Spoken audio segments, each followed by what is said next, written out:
हाय, good morning, आदाब, नमस्कार, सत श्री अकाल and happy morning. I hope शायद आपको फर्स्ट एपिसोड, फर्स्ट सीज़न आपको पसंद आया होगा। बेस्ड ऑन दैट मुझे ऐसा लगा कि अब वक़्त आ चुका है कि मैं आपको इस सेगमेंट के अगले दौर पे लेके चलूँ। मुझे अगर आपने लास्ट एपिसोड में देखा होगा कि उसमें पापा का जो एक ऐसा बेटा जो चाहता था कि अपने पापा की खुशियों को पूरा कर सके बट वक़्त और हालात के हिसाब से उस उतने वक़्त में शायद वो ना कर पाया। लेकिन जैसे मैंने आखिरी में अपना पंच लाइन मैंने छोड़ा था कि मैंने अपनी ज़िंदगी का वो मक़ाम हासिल किया कि जो मेरे पापा मुझसे चाहते थे उससे वो बहुत ज़्यादा खुश रहते थे इस बात को लेके कि ठीक है, जो मैं चाहता था वो ज़रूर नहीं बन पाया लेकिन जो एक मुक़ाम, रिस्पेक्ट और एक ऐसी पोज़ीशन हासिल जो उसे करना चाहिए थी उसने कर दिया और अपने पापा का नाम रोशन कर दिया। So coming back to this essence of my continuous journey, इस जर्नी को लेते हुए मैं आगे चलता हूँ। आज का इस एपिसोड में मैं आपको एक बात बताऊँगा कि शायद मुझे ऐसा लगता है कि हर पेरेंट अपने बच्चे के बारे में कभी न कभी गुस्से में आके ये ज़रूर कहते होंगे, जो मेरे पापा ने मुझे कहा था कि जब कभी भी मेरे मार्क्स अच्छे नहीं आते थे स्कूल में या कॉलेज में, सो मेरे पापा का एक ही चीज़ व मतलब एक बातों-बातों में बात कहने वाली बात रहती थी कि यार तुम कुछ नहीं कर पाओगे, तुम हजामत करोगे। मैं वापस से कहता हूँ यार तुम कुछ नहीं करोगे, सिर्फ़ तुम हजामत करोगे। सो हजामत जिसे हम कहते हैं बाल काटने वाला या पता नहीं गॉड नोज़ मैं नहीं समझ पाया था उस वक़्त लेकिन अ, उसे बड़ा ही अजीब-सा फीलिंग आता था। यार पापा क्या मुझे इस काबिल समझते हैं कि मैं शायद लोगों के बाल काटूँगा? क्या इतने दिन बुरे दिन आएँगे कि एक इनकम टैक्स ऑफ़िसर का बेटा बाल काटेगा? सो ये दौर आपको आगे के एपिसोड में समझ में आएगा कि ये वर्ड मेरी ज़िंदगी के अंदर में किस तरह से दुआओं का साथ लेता हुआ आया। चलिए मैं आगे चलता हूँ, तो मैंने जैसे कहा था कि मेरा वक़्त ऐसा आया कि मुझे ग्राफ़िक्स डिज़ाइनर के रूप में मुझे एक ज़ीएक्सेस ग्रुप ने हायर किया। वो हायर करने के बाद में मैंने बड़ी ही शिद्दत के साथ मेहनत करके 24-24 घंटे उस ऑर्गेनाइज़ेशन को देते हुए मैंने बहुत सारी नई-नई चीज़ें लर्न करी कि एड्स कैसे बनते हैं, कैसे स्क्रिप्टिंग होती है, कैसे ग्राफ़िक्स क्रिएट किए जाते हैं। मुझे पूरा सहयोग मिला लेकिन कहते हैं ना कि सहयोग आपको ऑफ़िस टाइम में मिलता है लेकिन मेहनत आपको अगर आगे बढ़ना है तो कहीं न कहीं आपको एक्स्ट्रा एफ़र्ट्स तो डालने पड़ेंगे। अगर आपको कम वक़्त में ज़्यादा पाना है तो मैं हमेशा क्योंकि वो चैनल 24 घंटे का हुआ करता था तो मुझे मौका मिल जाता था क्योंकि मैं बैचलर था तो मैं अकेला भी रहता था तो मैं ऑफ़िस रात में चले जाता था and I keep on doing practicing 50 बार मैं उस चीज़ को करके देखता था कि ऐसा करने पे ऐसा क्या आता है और मैंने कई चैनल्स को रेफ़र करते हुए कि इसके प्रोमोस कैसे बनते हैं, इनकी ग्राफ़िक्स कैसे होती है। हालाँकि हमारे पास उस लेवल की टेक्नोलॉजी नहीं थी, बट लेकिन ऐसा लगता था कि दुनिया जब कर सकती तो बेकार क्यों नहीं कर सकता? तो एक वो जज़्बा पैदा हो गया था। जब एक जॉब मिलती है ना आपको और आपको है ना उन लोगों में जॉब मिलती है जब आप 10 लोगों के बीच में खड़े हो और आपको इंस्पायर करके रखा जाता है। सो कहीं न कहीं ऐसा लगता है कि ठीक है शायद ये पेरेंट्स की दुआएँ होंगी, जो उस वक़्त उसने कुछ नहीं कर पाया तो शायद अब कर जाए। सो ऐसे मौके ज़िंदगी के साथ में आए और वो ट्रांसफ़ॉर्म करता हुआ मैंने ग्राफ़िक्स सीखा और मैंने 1 महीने के अंदर में उस ग्राफ़िक्स में उस लेवल को हासिल किया कि मेरे चैनल के एडिटर, मेरे चैनल का बॉस, मेरे चैनल की ओनर, मेरे चैनल की फ्रैंचाइज़ पार्टनर ने एक इंस्पिरेशंस के साथ एक बड़ा अच्छा मुझे टोन दिया कि विकार very good job and good job. जब उन्होंने ये कहा तो बाकी के मैक्सिमम जितने भी कलीग्स उस वक़्त उस 1 महीने के दौर में मेरे बने थे, उनका कहना था कि मैडम बहुत कम कहती हैं ये बात, तुझे अगर मिल गई तो कुछ तो तूने किया होगा। एनीवेज़ इस एसेंस का दौर चलता रहा, चलता रहा, चलता रहा क्योंकि मैं ग्राफ़िक्स में था, तो आप समझ सकते हैं कि ग्राफ़िक्स में कभी भी लाइव शोज़ हुआ करते थे चैनल पे ज़ी एक्सिस ग्रुप पे, सिटी केबल पे। तो लाइव होते थे तो हम हमेशा कैमरे के इस पार हुआ करते थे। एंकर जो होता था हमेशा उस पार हुआ करता था। और जब दौर आता रहा तो मैं हमेशा ग्राफ़िक्स करने में मुझे बैकएंड पे कितने भी बजे रात के लगते थे, चाहे वो एडिटिंग हो, चाहे वो लाइव हो, मुझे रुकना ही पड़ता था मेरे प्रोडक्शन हेड के साथ। सो मैंने कभी भी अपने प्रोडक्शन हेड को ना नहीं कहा कि मैं नहीं कर पाऊँगा बट हाँ, ये ज़रूर कहा कि मुझे कुछ करना है और मैं करके दिखाऊँगा। तो उसे भी मुझ पे कॉन्फिडेंट आया कि एक बहुत अच्छा बंदा मुझे मिला है, जो मेरे साथ खड़ा था और उसने भी अपना पूरा वक़्त दिया मेरे साथ खड़े रह के कि नहीं विकार मैं भी है ना तेरे साथ काम करूँगा। अगर मैं रात के 11 बजे तक काम करता था, तो वो भी मेरे साथ 11 बजे तक काम करता था। वो मुझे कोई टास्क देता था, तो मैं उस टास्क को पूरा भी करने की कोशिश करता था। सो ये सारी चीज़ें ज़िंदगी के साथ होते गई। तो मैंने काफ़ी सारे लाइव शोज़ देखे, कई एंकर्स के साथ में मेरी मुलाकात हुई। जब कभी भी वो एंकर लोग काम किया करते थे, तो लंच आवर्स में हमारी ऐसे ही बैठे-बैठे गुफ्तगू हो जाया करती थी। मेरे में एक पता नहीं कौन-सा एक अचानक से एक कौन-सा कीड़ा काटा था गॉड नोज़, और यकीन मानिए उन पेरेंट्स के लिए जस्ट अ सिंपल मैसेज, क्योंकि जब मैंने कीड़े की बात की, आपको भी नहीं पता चलेगा आपके बेटे के अंदर में कौन-सा एज है।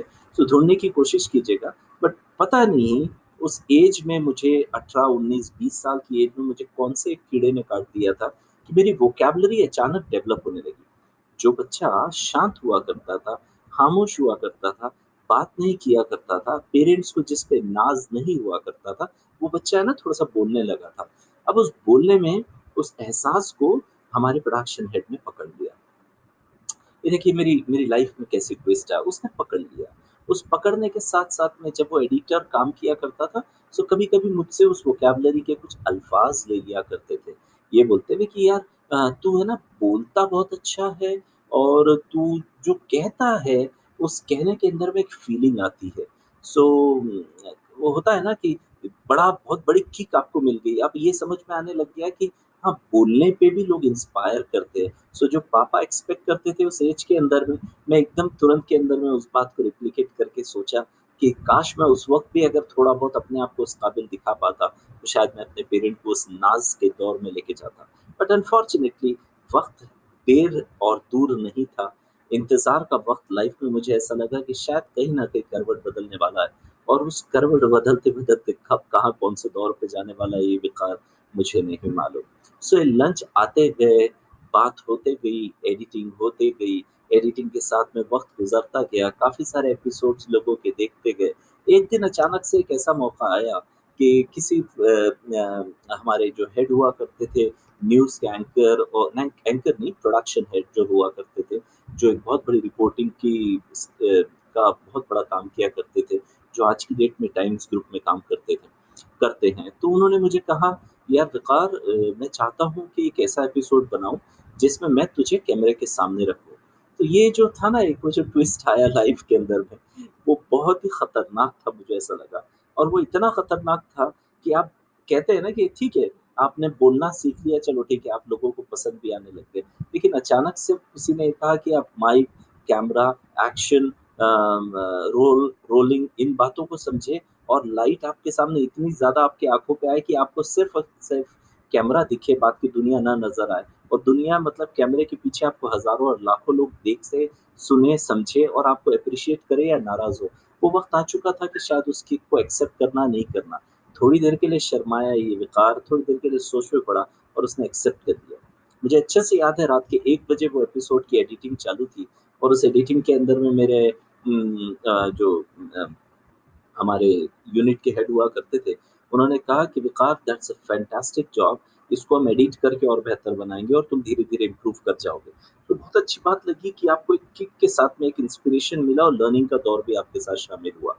वो लर्निंग का दौर कब कैसे एक ग्राफ़िक डिज़ाइनर को एक वॉइस ओवर आर्टिस्ट बना दिया, एक स्क्रिप्ट राइटर बना दिया, एक एंकर बना दिया, मुझे नहीं मालूम। एक शो आया, फिर उसके बाद में काफ़ी सारे वॉइस ओवर्स आने लग गए।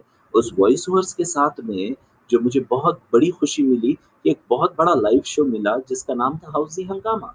मतलब ये मेरी लाइफ़ का एक बहुत बड़ा ट्विस्ट शामिल हुआ, और ये हाउज़ी हंगामा ने मुझे एक ऐसा नाम दे दिया जहाँ एक पापा की जो बार-बार ये सोच थी कि तुम हजामत कर जाओगे, अब एक ऐसा वक़्त आ चुका था कि वक़ार अहमद को लोग विकी के नाम से जानने लगे, और जब लोगों को ये पता चला कि विकी के मम्मी-पापा ये हैं, तो लोग ये कहते थे कि अब ये विकी जो है ये कयूम साहब का बेटा है, मतलब मेरे पापा का नाम बोला करते थे। एक वक़्त ऐसा आया कि लोगों ने ये कहा कि कयूम साहब जो है ये वक़ार के बेटे हैं, ये विकी के पापा हैं। तो इन सारी चीज़ों को जब मुझे एहसास हुआ कि आपको एक एक एडमायर आपको तभी मिलता है जब आप कुछ करते हो। तो ज़रूरी नहीं है कि बहुत पढ़ लिख के आप एक बहुत बड़ी पोज़ीशन हासिल करें। लेकिन कहीं न कहीं ऊपर वाले ने हमारे अंदर में कोई न कोई तो किक दिया है, जिसे हमको मान के चलना पड़ेगा और हमने मुझे ऐसा लगा कि शायद वो मुझे एक वो जगह जो है, जो मुझे मिली है, उसके अंदर में शायद मुझे एक बहुत बेहतरीन किक मिल सकती है और उस किक के सहारे मैं आगे बढ़ता चला गया और आगे बढ़ते-बढ़ते पता नहीं वो कौन-सा एक ऐसा साथ मिल गया, जिसके अंदर में मुझे एक बड़ा ही वो हम कहते हैं ना कि नहीं यार अब तो कुछ तो करेंगे यार, कुछ तो अब आगे बढ़ना है। बस ये दौर का सिलसिला चालू रहा और 1 एपिसोड, 2 एपिसोड ऐसे काफ़ी सारे लाइव एपिसोड्स मिलने लगे और कई ऐसे लोग जिन्होंने विक़ार को कभी सिर्फ़ वॉइस ओवर में सुना था, उन्होंने लोग ने जानना चालू किया कि ये वो चेहरा है जो बेनकाब हो गया है अब। अब इस बेनकाब के साथ में लोगों ने काफ़ी एंटरटेनमेंट किया। मुझे भी बहुत सारी लर्निंग्स मिली। मैं वक़्त-वक़्त के ऊपर पे उन लर्निंग्स को सीखता गया।